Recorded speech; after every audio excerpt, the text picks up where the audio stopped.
Gun violence is personal to me. Last year I survived the Pulse nightclub shooting.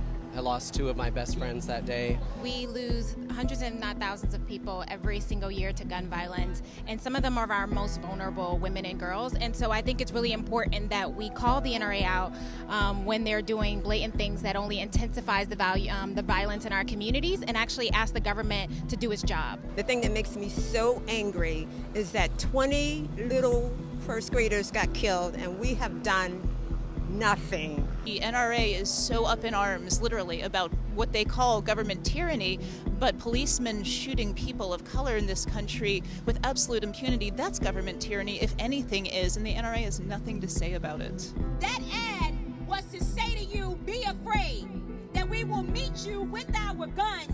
It's disgusting, but it doesn't surprise me. Does it surprise anyone that when the NRA feels some pressure, they respond by encouraging us to violence? It is an inducement to violence.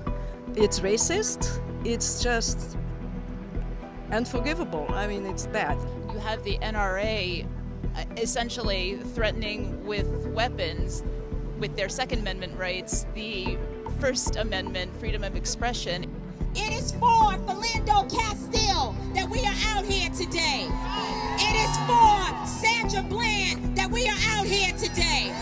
It is for brothers and sisters in Chicago. It's especially important for the NRA to stand behind not just white gun owners, but black gun owners. He was a legally carrying gun owner. He did everything right that all of these people say, you know, just do what the cops tell you and you'll be fine. Well, he did what the cops told him and he wasn't fine. Their constant talking points is always that everyone should have access to the Second Amendment and that good gun owners should not be criminalized, and this is just exactly what happened. Carrying while black, I think that's the important distinction.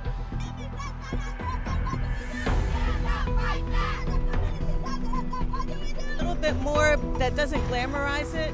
We need to be able to show that government and society actually contributes to how violence in community of color perpetuates, and that we can't just solve it all with the background checks. I think that the activism of the last few years, led by people of color, has opened some eyes, including media's, to say, you know what, there are multiple sides to this story, and you can't necessarily just take the police's word for it, because they have their own interests that they're protecting as well.